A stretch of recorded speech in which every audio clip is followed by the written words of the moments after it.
I'm pleased to be here with three of my colleagues also from Creative. I'm not going to do lengthy introductions because you have their bios so you can read all about them. I'll just tell you where they're currently working. Guillermo Cespedes, who's working for Creative in Honduras now as the Deputy Director on Proponte Mas, which is a secondary violence prevention program. He's also a Senior Technical Advisor for Creative. Robin Braverman, who is the current Chief of Party, which is the equivalent of a director in the USAID world for Proponte Mas, also in Honduras. And Deborah Wahlberg, who's managing our Communities Family Youth Resilience Program in the Caribbean, which covers three countries: St. Lucia, St. Kitts and Nevis, and Guyana. And so the panel today, we're going to be talking about risk factor based interventions, which Creative has been doing a lot of work in over the last several years. That's my shameless plug. Doing work basically in El Salvador, Honduras, the Caribbean, and also in Tunisia, in a whole different context with regards to countering violent extremism. And so we're looking forward to having this discussion. The idea is to pose about 30 minutes of questions to the panelists and then open it up to you all as well to ask them questions. So I'm going to start off with Robin. She can talk a little bit about what it is exactly that we are doing in Honduras with regards to risk factor-based intervention. This is a USAID program that will be going on for 5 years, and it's focused on the family intervention model, 4 years. 5 was well, yes. And so we'll start off with Robin, if she can talk a little bit about that program and some of the innovations we're doing there. Thank you, Enrique. Thank you, Chuck and his amazing team for organizing this great event. I think it's probably the first time in my life doing development work and violence reduction work that I've seen such a nice combination of implementers and academics coming together to really identify what the challenges and risks are in the kind of work we do. I just wanted to start out, if I could, by talking about some of the new words in our dictionary from today. All of us talked about models, we talked about evidence, we talked about research, we talked about funding. There was a lot of talk about police and a lot of talk about risk factors. And so I want to kind of bring it down to what we're talking about when we talk about risk factors and Proponte Mas, and Deborah can talk a lot about what it means for the Caribbean program. But I think we've been looking a lot of this from a community model. There's been a lot of discussion today about community models and community visions of violence. And so we're going to talk a little bit in a different way today. I was asked to talk about some risk factors, but I would be remiss, and Guillermo may hit me if I don't also talk about protective factors, because I think they go hand in hand, and I think the beauty of what Proponte Mas is trying to do is look at the risk. I'm not going to hit you. I'm not that dumb. Can you say that louder? No, I'm just kidding. So I want to make sure that we add, when we talk about what our words, our dictionaries du jour is today, that we keep in mind that we are going to talk as much about protective factors. And I hope that my colleagues don't prove me wrong on that. One thing to know about Proponte Mas is that it started out as a pilot based on the GRID model in Los Angeles. It is a 4-year project funded by USAID. We are in our 3rd year of implementation and currently awaiting a 4th year extension. We have 5 main results. It's a $25 million project. And the first thing that is really important about Proponte Mas, which makes us different, I think, than other projects, is that we do direct service implementation. So our first result is based on creating a cadre of family counselors who go house to house, basically, after we have identified children who are at risk, and we'll talk about the risk factors, and provide what at first was 1 year of family counseling to now 6 months of intervention of family counseling. So what happens when we build this set of family counselors, and Guillermo can talk a lot more about this, is that we have to figure out a way to build them and to create a level of sustainability. There's that word again. And that is based on the fact that we have created both a diploma program and also a master's degree program in psychology with a focus on family counseling. So I think one of the anchors for us is not only doing this direct service model, but creating something substantial in the state. So we also have one of the other results that we work on is trying to create this, we would say, kind of family service network. So we have gone into these communities where other implementers are also working, and we've identified services that exist, and we've identified what we would call lay counselors or lay promoters who are capable of doing some basic work. And we'll talk about why that's important when we look at the risk factors. And then the fourth element of our work, which is really key, is as well as what are we doing with the state and public policy? And what are we doing looking at kids who have alternative sentencing to detention, which is a very big deal in Central America and the Caribbean. We feel that there's a big gap in the public policy in the application of justice to juveniles. And so we're looking at how we can use a risk model to look at differentiation in the application of sentencing and creating a case management, a virtual case management system, and training justice operators at looking at this and working with the Institute on Juvenile Justice to create more effective policies and implementation. And finally, this is why we're here, is that we have contracted ASU and Chuck Katz and his illustrious team of colleagues and grad students to help us do a real-time evaluation of the model of intervention that we're using, so that we can keep it in the country and we can build on it. We can keep it as Honduranized as possible. One of the things that we realized, and I know that my colleagues will probably talk about this, is we talked about replicating models from the States. And when we talk about GRID, you know, one of the things was, oh, we're going to take this tool called the YSET and we're going to translate it, as our core said a few months ago. But we realized that doesn't make it Honduranized. We realized that it required some really specific focus from the team at ASU and our really great technical team in Honduras to really make it as culturally relevant as possible. So what are we doing? What are we doing? And Enrique asked me to talk about risk factors. And the thing is, we are looking at risk factors not from a community level, but from a youth level and from a family level. So what does that mean? I'm sure you have all heard, and it's worth saying again, maybe not, that we use a tool that was developed in contract and together with Los Angeles, called the YSET, the Youth Service Eligibility Tool. And we use that to determine risk factor differentiation. And it's a survey of sorts that has a number of scales in it, where we can determine whether a child is primary, secondary, or tertiary. And then based on whether they're secondary or tertiary, we can create a family systems counseling model with our counseling team and go in and do counseling with the families, so that hopefully the family will then become the protective factor, amongst other protective factors.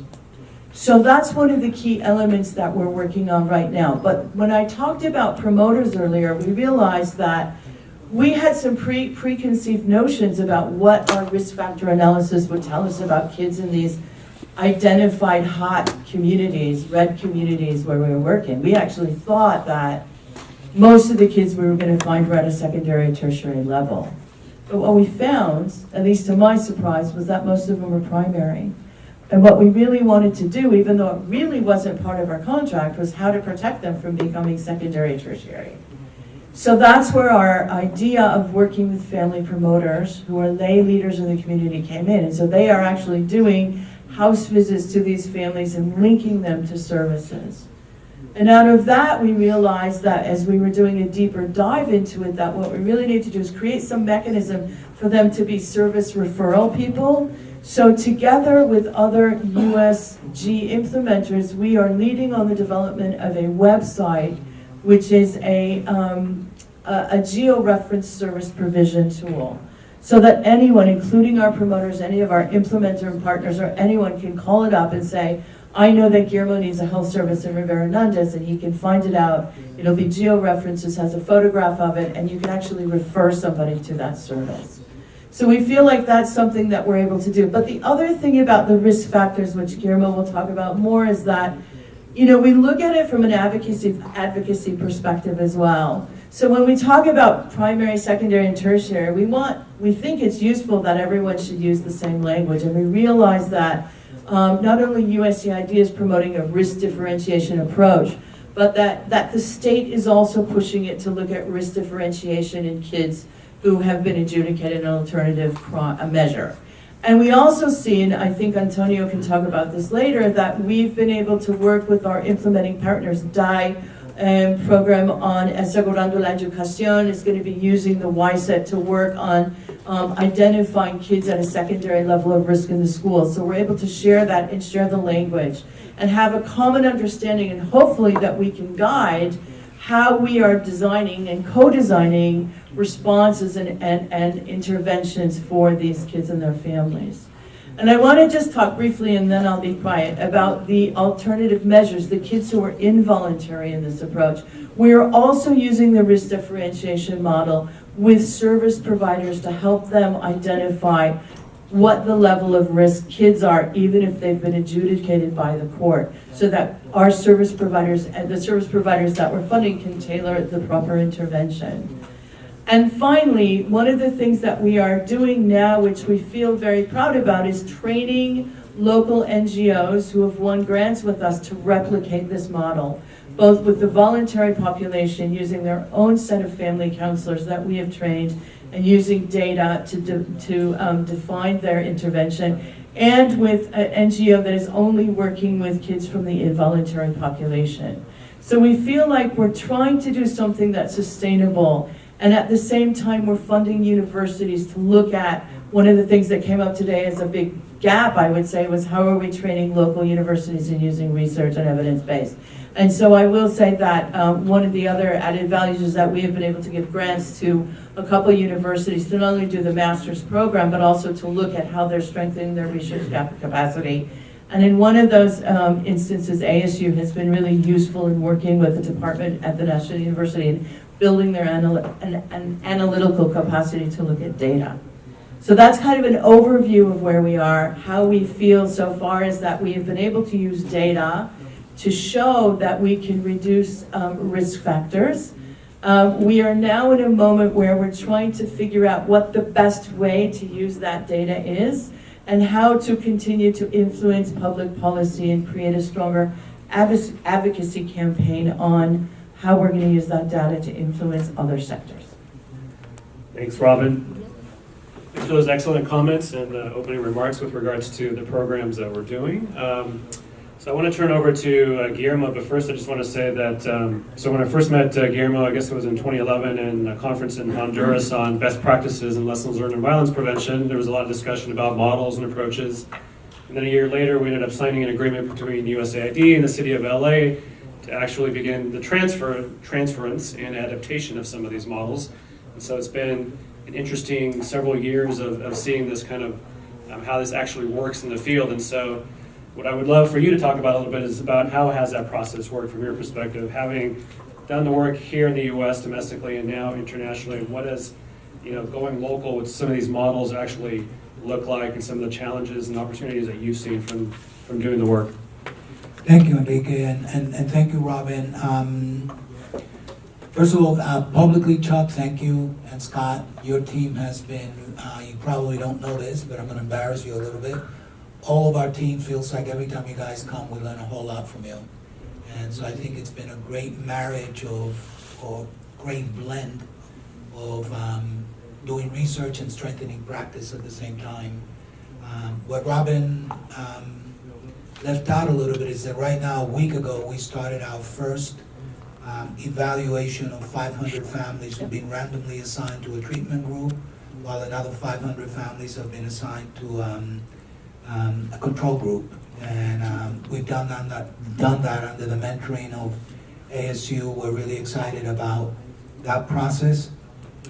So thank you. As far as adapting, this idea of transferring models, what I'm gonna do is share just like 3 lessons that I've learned from that process. They may or may not apply to the transfer of other models, but I think I'm in a unique position, a somewhat privileged position, because some of the models that we're transferring are models that I was involved in the implementation of those models in the city of LA. So, the first challenge, I'm gonna mention one challenge with the transfer of the models, and then 3 things about lessons that I learned from that. The first challenge was that LA had a comprehensive approach that was based on what we used to call the 4-legged table. It was one leg was prevention, the second leg was intervention, one leg was primary prevention, the second was secondary, tertiary prevention was the third, and the fourth was this balanced approach with law enforcement. When we signed the agreement with USAID, one of the things that got exported first was the secondary leg. That secondary leg doesn't live by itself. It lives as part of the other 3 legs of the table. So as we've started implementing in Honduras, El Salvador, and the 3 countries in the Eastern Caribbean, one of the things that we notice is that the table is a little bit out of balance. It's only got 1 leg. So the one-legged approach is not intended to reduce violence. It is intended to reduce risk factors for behaviors associated with the identity of being part of a gang. It is not an approach that by itself is going to reduce violence. It needs the other legs around it to accomplish that. So, make sense? Yeah, okay. So, the lessons that I think we are learning, because lessons learned assumes that we learn them and they're done. I find that I'm learning pretty much just about every day. The first one is that I think I completely underestimated what it really takes to take a model that was created in the US, transfer it, adapt it, contextualize it, and have it make sense, and do so without losing the empirical validity of the model.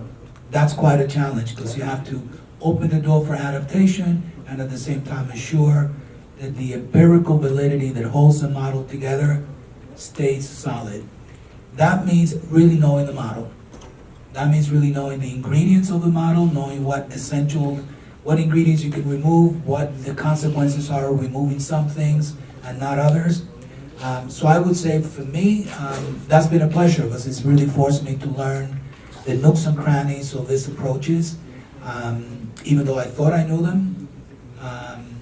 So step 1, I would suggest that anything that we're adapting, whoever the adaptation vehicle is, because sometimes we subcontract that process, that person or that entity really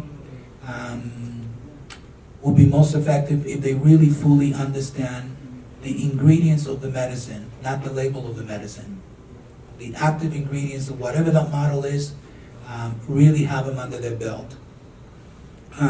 A couple of examples of that, one example that we attempted to export had a group, an approach that a team would meet with the family, would meet with the individual youth, and would have a group activity. When we attempted to transfer the group activity, in Central America, there isn't, in LA, group activity meant lots of youth development programs that are available to that youth. Those youth development programs are not available in Central America. And if you're working in a particular neighborhood, it's likely that most of those groups are associated with the same gang. So any group activity you put together, you're essentially taking the risk that you're strengthening the identity of the gang, not necessarily using the group as a therapeutic agent. So we eliminated group activities. Was it essential to the model? Probably not. At least the data didn't indicate that.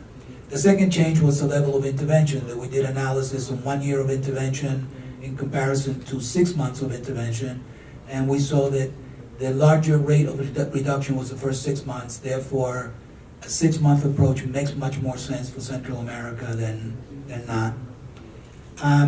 Second lesson learned is that I think it is helpful if you establish a relationship with the funders that is based on building the evidence. We are very fortunate that the mission, the USAID missions that we work with, we can walk in and say we don't know. We can walk in and say we're trying something. We can walk in and say, you know what, we thought that 6 months ago, but now the data has changed. We actually, I think, are fortunate that the relationship with the funders is based on that rather than the usual, we've discovered world peace and everything is hunky-dory. That is not what we're doing. And I think any model that gets transferred from the US to Central America needs to be done so with a lot of humility. Because it is rebuilding that evidence. The model may have been proven effective in LA, and that's a good point of departure, but you're actually rebuilding the evidence. So our relationship with the funder really needs to exemplify that. Does the evidence from a high-income country, as was mentioned today, apply to that local context? We don't know. We're trying. And it's important that we start with the evidence, but that adaptation process will tell us and the funder whether it makes sense in that context or not. One of the things that I've made comments in my relationship, in my conversations with Thomas all the time, is this idea of the 0.5 that is responsible for 75% of the homicides in a context where you have the police developing a hit list to actually kill gang members. Yeah. Is it viable to identify that 0.5? We don't know. That's something that we need to test.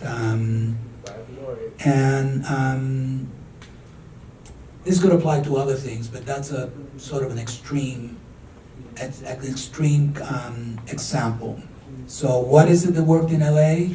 Why did it work in LA? And does it really work in Central America? Robin mentioned a tool that identifies risk factors. Well, we actually had to expand the risk factors that the tool was, again, in collaboration with ASU, the risk factors that the tool was measuring. Not only the risk factors, but also expand the protective factors that were being measured. Which brings me to the third lesson learned, which is I would advise that we develop, in transferring models, we develop a balanced view between the lens of risk factors and the lens of protective factors. Most of us, and I'll speak for myself, when I first started working in Central America 5 years ago, it took me quite a while to realize that my view of Central America was through a US-centric lens. And that most of my view of Central America was through risk factors. I was looking at what was missing rather than what to build on. Therefore, I think it was until recently that we started actually taking apart data from protective factors, that we came to the realization that we have a somewhat distorted view of Honduras and El Salvador for sure, because we have data from roughly 5,000 youth in Honduras, and another close to 4,000 in El Salvador, and we started looking at just protective factors. For example, we looked at schools and chopped the scales on pro-social activities in schools and rewards for participation in pro-social activities. Much to our surprise, our view of schools is radically different than the view of the youth of the schools, including we presented this data to some professionals in Honduras, and we were told that the youth had to be lying, because over 90% of the youth, both in El Salvador and Honduras, view the schools as a safety zone for them. This is over 90% of the youth. So we looked at schools, we looked at family, we looked at community domains, we looked at the availability of drugs and guns, etc. It doesn't match the image or the narrative that I have of Honduras and El Salvador.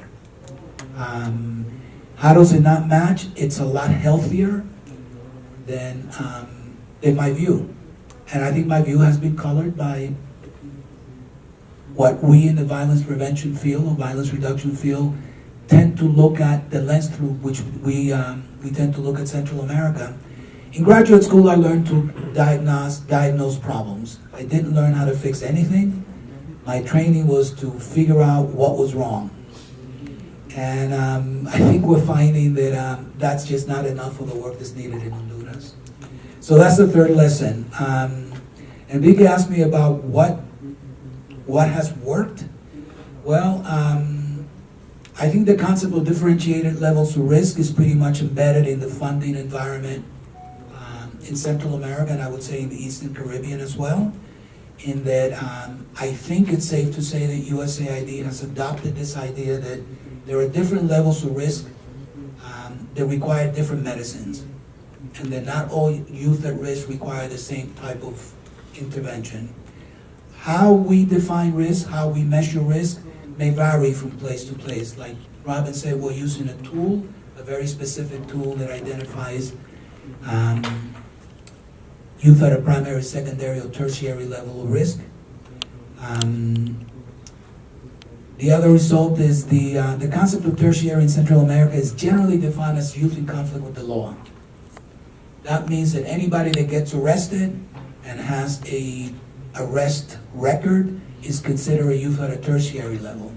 We went into the juvenile detention centers in Honduras and did a diagnostic on 90% of the population living in those centers, and we found that 35% of them were at a primary level of risk. Theoretically, they probably would be better served in another environment. So one of the things that we're doing as far as shifting policy or attempting to shift policy through evidence that Robin mentioned is this idea of having the juvenile justice system start to consider segregating the juvenile detention facilities by risk levels rather than by gang affiliation, which is what's being used to segregate now. We're in the very initial conversations of that. There are a couple of centers that appear in Honduras that appear to be ready to move forward with that. We've just starting the diagnostic of the juvenile centers in El Salvador to look at the same issue. How many of those youth are actually at a primary, secondary, or tertiary level, and what are the best interventions to approach them with? At a level of impact, we've had, 105 families from a pilot in El Salvador, 85 families from a pilot in Honduras, and an additional 449 families from intervention in Honduras that suggests that the evidence suggests from those interventions that we're being effective in reducing risk factors with families using this 7-phase family systems approach. However, we look at that data as preliminary because we will know now for sure, given this randomized, this experimental approach that we're embarking on. So we have data on effectiveness. We like to think of it as preliminary data. The final lesson, I think, or the final level of impact, I think, that we have had is that it's not quantitative. It has to do with this idea that in Central America there is a view of families that is completely based on, not completely, it's primarily driven by a narrative that goes something like the parents left the country, the kid became a gang member, and the gang problem is the result of migration patterns. And the disintegrated family that, et cetera, et cetera, et cetera. What we're finding is that there's a family structure that has emerged in Central America that can be defined as a transnational family structure. Sometimes a transnational family structure functions very effectively and sometimes not. The idea that the family lives in one country and other members live in another by itself does not determine the functionality or dysfunctionality of a family. So looking at data, we've learned a tremendous amount about two aspects of family.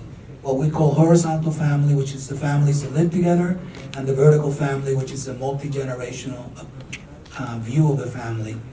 And based on that, we also think that there's a lot more resiliency or there are a lot more protective factors to build on than to necessarily assume that the family in Central America exclusively is the risk factor. So those are some lessons. I guess we'll take questions as we go or afterwards. afterwards.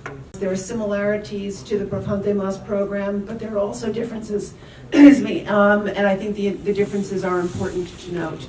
Propante Mas focuses on youth age 10 to 17. 8 to 17. The age group that CFYR works with is 10 to 29.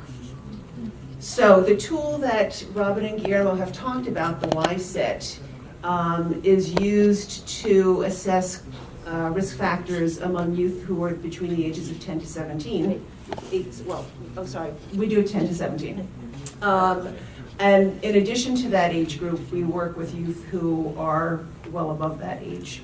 We're in the fortunate position of working in primary and secondary prevention. So earlier when there was conversation about we don't often see programs that start simultaneously that can address the whole range of prevention activities. Our program actually is designed to do just that. So that's an important difference also with Propante Mas. We work in 3 different countries, and they are very different from each other. And interestingly, even in St. Kitts and Nevis, it's a twin island federation, not a twin island nation, and that in and of itself also brings some interesting challenges in terms of implementation. We are at a different stage in the process in terms of assessing the risk certainly among, for us, the 10 to 17-year-olds. And we're just at a point now where we're starting to get data in from the YSET tool. And so we're going to soon embark on the start of the family counseling activity. But in addition to that, we've been implementing a range of programs in primary prevention, including summer camp programs, after school programs. We are going to be embarking on workforce development for the older age group so that they will have an opportunity to succeed rather than was it designed to fail. And so those are also going to be part of building the protective factors that Robin was talking about. We also are not doing direct delivery of service. And interestingly, on the family counseling model, the way our program has approached it is that we are not hiring the family counselors directly. We are working with host government counterparts in each of the 3 countries. And interestingly, it may be a model that starts at the outset of starting to put in place potential for sustainability beyond the life of the program, because the host governments are already making a contribution, 25% of the value of the cost, to implement the family counseling model. So it's starting to inculcate the notion that if this is something that you value, then you're going to need to contribute to it at the start. Which then, I believe, begins to make conversations about, well, what's going to happen over the next 2 to 3 years, an easier conversation to have, because the governments at the beginning are already contributing to the implementation. Differently than what we see on our primary prevention activities, which is a case that a lot of the activities that are being implemented, one, are not necessarily new activities to the region. The family counseling certainly is brand new, but summer camps at various points, after school programs at various points, workforce development programs at various points are things that each of the countries has implemented. And in a lot of cases, they've been financed, either directly through a development partner, or NGOs are implementing them, and the NGOs have gotten funding from development partners. And I think in the primary prevention activities, it's harder to figure out how does one sustain those things beyond the life of a program, because very, very traditionally, those kinds of activities have received support from outside. And so once that support ends, either government is going to make room in its budget to finance those things, or it's not. And so there are some hard choices that need to be made. One of the other things that we certainly see are differences among the countries in terms of, although our data is just starting to come in, certainly from Guyana, one of the things to note is that in Guyana, as an example, it's got an extremely high youth suicide rate. In fact, I think it's the highest in the world at last count. And so that's a unique factor that we see among youth in Guyana. In St. Lucia, through a process that we completed in January of developing community safety plans with communities through a lot of intensive focus groups, very high levels of incest were reported. And so, again, a unique factor, certainly, that we're seeing in St. Lucia. And so how does one deal with those kinds of issues? So it's, each country has its particularities, and certainly in terms of implementation, they also have their own challenges. Thank you, Deborah. Chuck, I don't know how much time do we have? We're okay? Okay? Okay. So I just want to mention also quickly in terms of adaptation, to talk a little bit about Tunisia. While Tunisia is not in the LAC region, we actually have done a whole adaptation of the YSET to a context in Tunisia around countering violent extremism. So Tunisia, as many of you might know, a country that's been one of the sort of number one exporter of foreign terrorist fighters to ISIS, and so there are particular hotspots within the country for recruitment. And so we were funded by the State Department for 18 months to do a whole adaptation of basically this model that originated in LA and then has gone through Central America now to the Tunisian context. And the program concluded in March, but what was interesting about the results, having gone through basically adding new risk factors to the YSET scale, so looking at things like religion and ideology and other societal contextual things, that of the initial pilot, we started off screening about 600 youth. We ended up starting off with treating 187 remained in the program. Of those 87, we were able to reduce their risk factor levels below the cutoff point by 93%.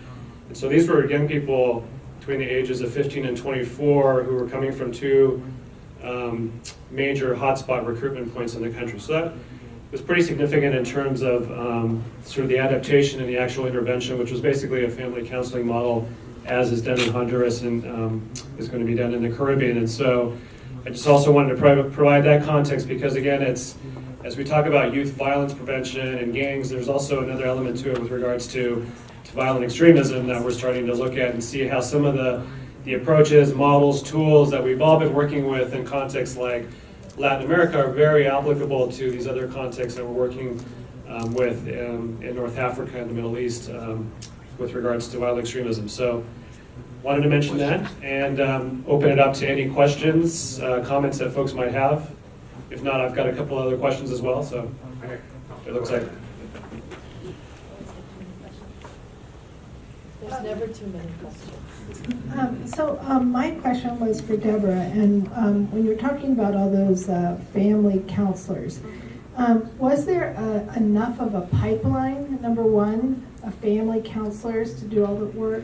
And secondly, since the government is already paying for that, can you do some sort of economic model to show that if they actually put money into it, they're employing people and it actually helps our economy in the long run? So interesting because it's a very interesting question. Each of the countries has a very different human resource base that we can tap into. And for those of you who may not be familiar, St. Kitts and Nevis has got a combined population of about 52,000 people. And St. Kitts and Nevis don't necessarily work together with each other. Agencies that function for St. Kitts, there may be a separate administration for Nevis. So in some cases, we're actually working with 4 different jurisdictions. We were surprised, actually, that it was very easy to find enough counselors in all of the locations.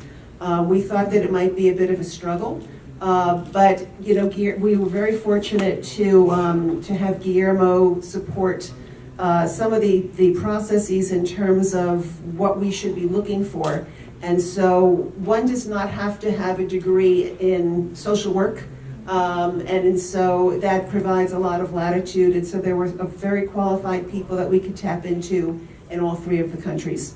In terms of the economic model, we're not there yet. However, we're going to be next week, USAID and the government of St. Lucia, and we'll be participating in some very initial conversations for St. Lucia about how the activities can be sustained. You know, realistically, we're going to be using 20 family counselors in St. Lucia to deliver the family counseling. And that's partly because as an implementer, we've got certain numbers that we need to achieve in terms of the targets we want to get to.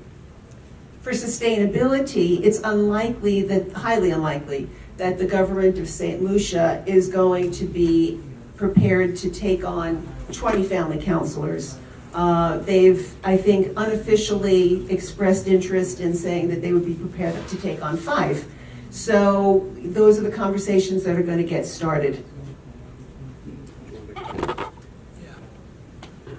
Just an added comment about sustainability. I think that as we have developed this approach, it becomes clear that a family systems approach, family counseling is one component to that, but there are other ways of strengthening families that do not require a family counseling approach. And I think that's part of what we're using the data and the evidence being developed from this family approach is to figure out how do we strengthen families using those basic principles but applied in other contexts, outside the context of just counseling. Counseling is really kind of limited. Can I just add to that? Sorry. Yeah, I just want to add to that because I do think that one of the things that we found looking and working with the juvenile justice system is that I think based on the first evidence that we found and that we co-presented with them about the levels of risk found in detention centers, and then a subsequent study we did with them, was that they are now looking at a case-by-case basis in every detention center and reshifting a lot of those sentences to alternative measures based on a risk analysis and a risk differentiation. Doesn't necessarily mean, like Guillermo said, that it will end up with a family counseling model, but what it means is that they're really looking at risk differentiation as a pivotal way of identifying the right approaches and the right sentencing, if you will, for youth. I had a quick question. I'm going to hog the mic for a second. I wanted We always talk to you. to Just kidding. tag team off of what Guillermo and Robin said, and then I have what I want to know is you're working in a nation that is one of the highest risk for violence taking place, right? Some of the highest homicide rates in the world. And then you are working in the 5 communities with the highest rates of violence in that nation, right? And then at the same time, you are stating that you're engaged in a risk assessment tool that is finding that the vast majority of kids in the most dangerous neighborhoods in the most dangerous nation in the world are not necessarily the most problematic kids on earth, right? I think the breakdown is of the 5,000 youth that we have in our database, 22% of them are at a secondary level. Something like 6% that are around there are at a tertiary level, and the rest of them are at a primary level. So what I was hoping to hear from you all, one of the biggest things that's concerned me when I've spent time in Central America is the fact of, the right word isn't redlining, but people who live in certain communities, like the communities you're working in, are very much excluded from a lot of opportunities, Definitely. right? Even though 80-90% of them are clearly not at risk for troublesome behavior, or at least not yet, I should say. What do you think that means for the future of interventions and programming that should be taking place in those communities? Well, I think that's part of that broad macro level policy, using evidence to shift policy. One of the places that you see it most effectively, most strongly, is that basically, if you live in certain neighborhoods in Honduras, you will not get a job. It doesn't matter what, if you come from Chambelecon, you can't even get a bank account.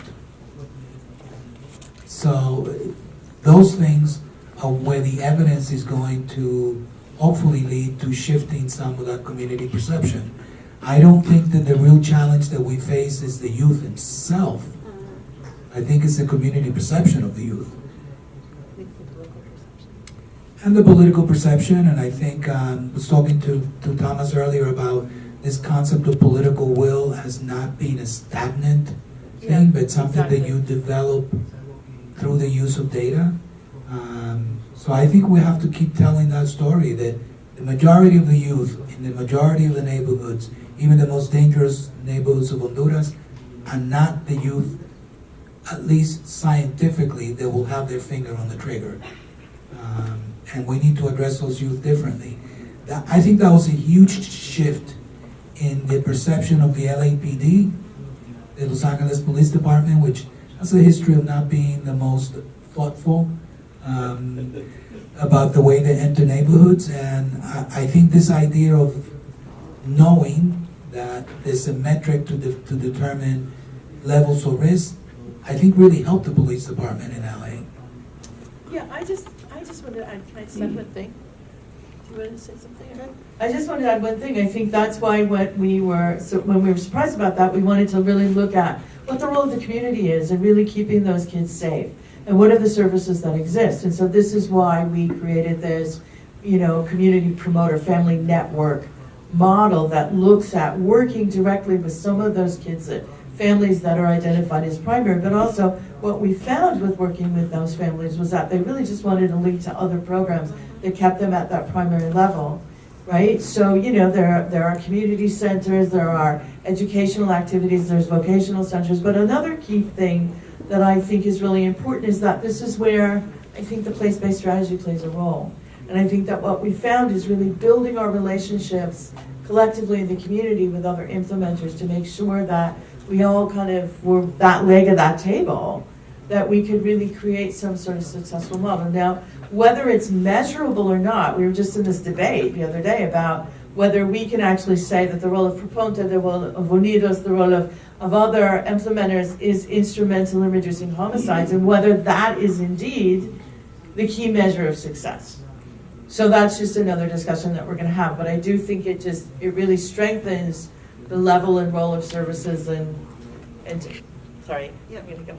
Yeah, and just to build on that, again, because CFYR is a program that covers the full range, essentially, of interventions, and in the Eastern and Southern Caribbean, certainly, there are relatively few external programs that are addressing what we're working on. CFYR is the catalyst. Yeah, So for example, we are convening interagency meetings in the communities that we're working in. And some of the government agencies that haven't realized that they are actually each doing different activities in those communities, bringing together the NGOs, bringing together private sector who are engaged in those communities, so that, again, creating those linkages, that just letting people know what services exist and helping to provide them access to those. I think Anthony had a question. Thomas? Anthony and Thomas. I really have a comment, and I don't wish to disguise it as a question, so I just make my comment and It can be both if you want. respond to We're it. good. Uh-huh. Right. So it's really actually two comments. So the first one has to do with this quest for a model that's country appropriate or region appropriate, if that's possible. And you spoke about Honduranizing. I think that was the term that you used. All right. So what I gathered from the comments are that you approach Honduranization with some idea of what you want to do based on your work in LA or elsewhere. And then you tweak a bit based on your experience and understanding of the peculiarities. And that's a fair way to go. But the difficulty I have is that often you arrive with this package in an environment where there may be some useful things that are going that have not been evaluated. But the people who are involved feel that this is promising stuff, right? And another way of Hunterianizing would be to really truly cross-fertilize. In other words, you can tweak what you bring, or you can build on what's there, if what's there is useful, right? The difficulty I find in the Caribbean is that often these interventions are designed and so forth without a knowledge of what's there. Yeah, absolutely. Right? And I want to tack on a suggestion because of the people who are there. There needs to be simply accounting and cataloging of what people are doing in these places, and what may be useful and what's not useful. What appears to be useful ought to be evaluated, right? And that's in that way you Absolutely. could build on what's there and truly cross-fertilize and have something that's effective. Which leads me to my second point. It's introducing efficiency into our vocabulary. Right? You talk about vocabulary building and keen on effectiveness. Yeah. That's what we all Absolutely. seek, right? But also we would want some efficiency. So your 4 legs. When I hear your stats about the different groupings, it's what is it? 6% tertiary, 20% secondary, and then the rest are for primary interventions. We need all of that. Are you wasting money and energy in some places? Right? That's the efficiency part.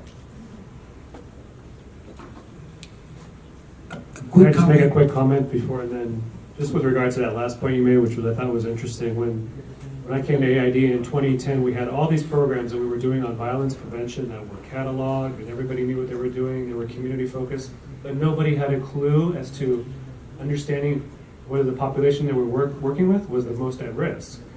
And so we started to shift the whole discussion internally towards the idea of risk differentiation to get at this, to better target our interventions, because we were doing youth centers, sports program, recreation, music. I mean, I called it 1,000 points of light violence prevention programming, but you would go and ask people, what impact are we having? Who are we working with? Nobody could tell you, right? Other than, oh, it's a hotspot neighborhood. So as a donor, we were stigmatizing neighborhoods in terms of our interventions, Yeah, but we couldn't tell exactly. you who we were working with. So it was very interesting at that time. I'm sorry, you were gonna. If I may take Yeah. 5 seconds here. I forgot the concrete point that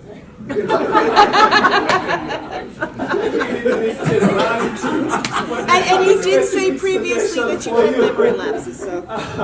What triggered my comment was the remark about the family counseling in St. Lucia and the difficulty in getting the government to go for more than 5. Well, my understanding is that there is a remarkable family counseling program in Grenada, right? And if we knew a bit more about that, St. Lucian government may be interested in doing more than 5. Thank you. Thomas, and then Risa. So, two points. One on this issue of sort of risk factors versus concrete anti-violence outcomes. We're at a violence reduction conference. All of these programs come under the name of violence reduction, and I would just urge you and everyone in this room to do the hard thing and sign yourself up for concrete homicide reduction, shootings reduction. So that's why we're here. That's what it's about. That's what you have to be associated. If it's not, then you're really doing poverty reduction, which is also important, but then call it that. And we need people we desperately need people working and fully committed to this problem. And I think, in fact, that may be one of the, that will do a lot in terms of development and poverty reduction. So I just urge you to do the hard thing there. And relatedly, you've had this enormous step forward, and I think you really have influenced the field in terms of this risk differentiation, primary, secondary, tertiary, and really explaining this. Are you willing to go to the next step and say primary and secondary are more important for violence reduction, and that you should do less primary? Are you willing to go that far yet?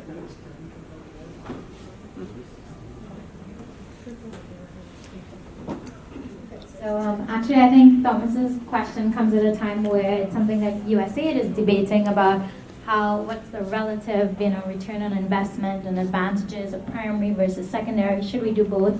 That's not my question.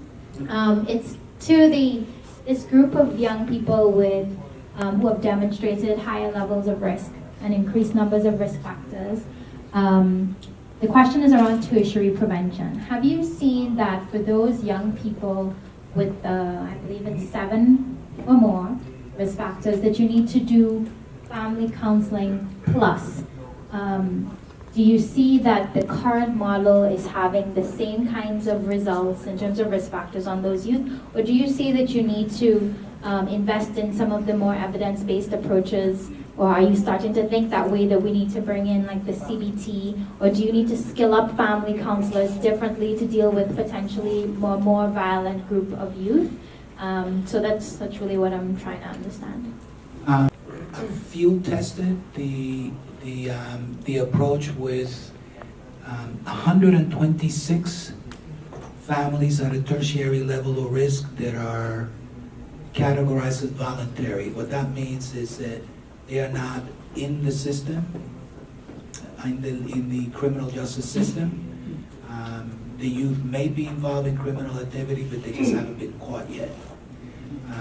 With that approach, with that population, yes, it has been effective. Do we need to test other things? Of course. We're slowly building evidence on one particular approach that is not the only approach that it exists. That's what we were contracted to do. In terms of the issue of how we got to this secondary level, homicide reduction, as was applied in the city of LA, had to do with all 4 layers. What got exported was one of the layers. So I never thought of myself as having signed off from the mission of homicide reduction, but Robin mentioned. No, and I don't think you understood it the way I meant it. I was looking at it in a bigger picture, and I'll explain it to you. Yeah.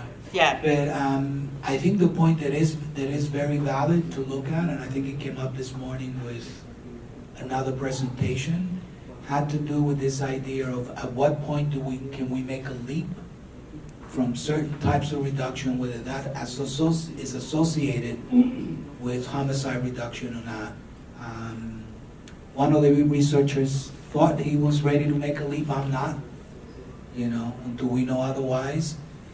And that's why I've been sort of sticking with this idea that we don't know. Until we measure whether this risk factor reduction is in fact connected or not, I'm not sure that I feel comfortable saying that I can make that leap. So I'm actually in agreement with you that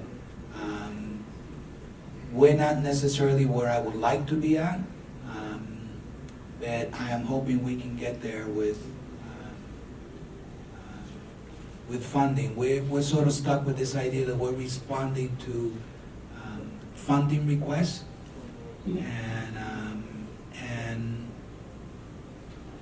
and that's what we're responding to. So we're not nearly at a place yet in Central America that there is a list to sign up to. I think there is a list in the U.S. That's part of the drawback that we have in Central America. Just say one thing. I wanted to respond to you, Antonio, right? Sorry, my memory's a little, Anthony, sorry, a little unclear too. And you talked about, had we learned about from things that were already done on the ground? And the answer is yes. I think that one of the things that we might have glossed over is that there was a pilot done based on already existing projects, and based on that, we developed this model as well. So it didn't just come out of, oh, let's do this grid project in Honduras and just come in and fly in. It was really based on something that already existed. And then as that pilot fed into more information, we were then kind of tweaking as we went along. So that, just to answer that question, and one of the other things that we have noticed is that, again, in the lexicon of the development world, there's a lot of mapping going on out there. And so there's maps about services and about models, and we just wanted to kind of see if we could learn from that level of mapping and kind of add that into our approach. And so that's something that we've also done. And I want to add a couple of things. One of the things that Guillermo said is that we're always learning. So part of we're learning is how we can make it better and more efficient. I think that was somebody's word. How we're creating more efficiency on using this. This is why we went from looking at a 12-month model of intervention to a 6-month, to make it much more adaptable and amenable to other organizations or government that want to take it on.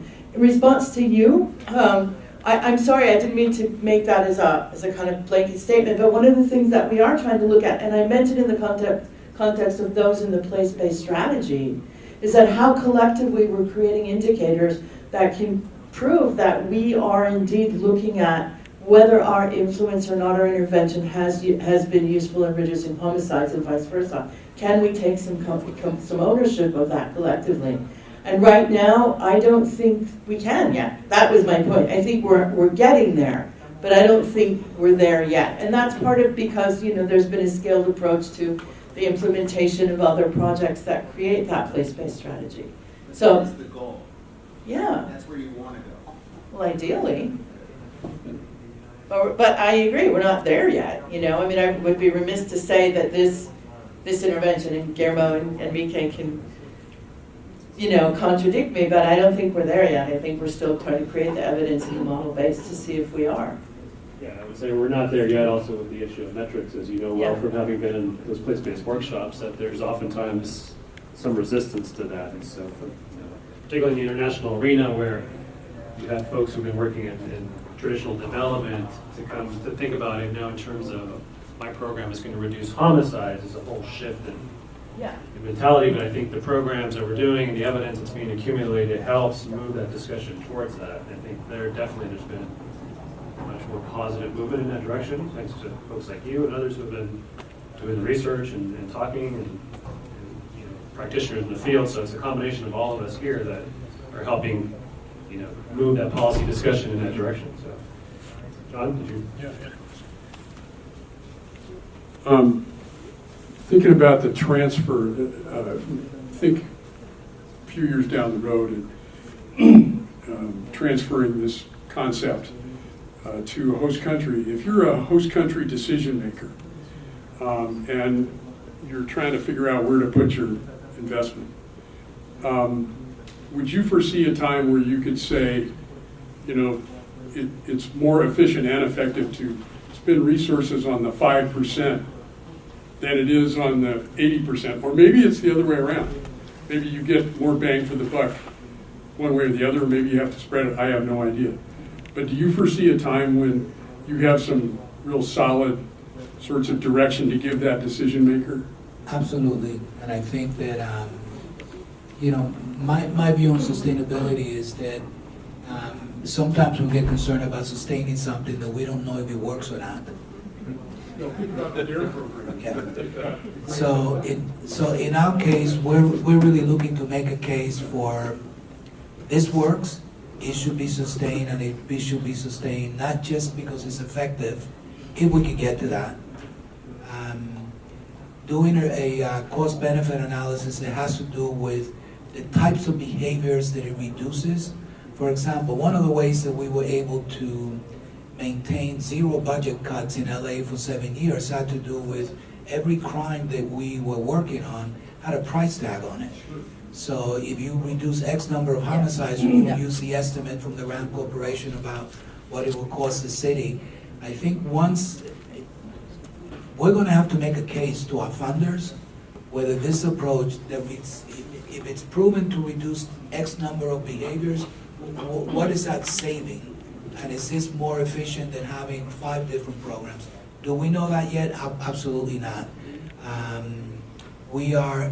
That I know of, this is the first fully experimental evaluation that is being conducted in Honduras. And we're both excited and super nervous about it. I keep telling everybody that I'm either going to be famous or out of a job, you know. It's partly joking, you know. So yes, I think it's on us to actually make that case. Are we going to get there? I think the program is designed exactly with that purpose in mind. To be able to say, yes, this should be sustained, this is the way to do it, and this is the cost benefit to doing it that way. If we're not doing that, I don't think we're being a service to the country and to taxpayer funds. And I think, sorry, I just want to say one more thing. I think that's where we're talking about looking at the growth on the basis of evidence, and where, when I talked in the beginning about how you use that evidence to really influence that policy, once we're there, we'll be able to say, you know, beyond a reasonable doubt. But I do think that it's helping the juvenile justice sector and the government's Juvenile Justice Institute to make some really pretty brave decisions about looking at risk factors and who does and doesn't get a detention sentence. So I think it has had an impact.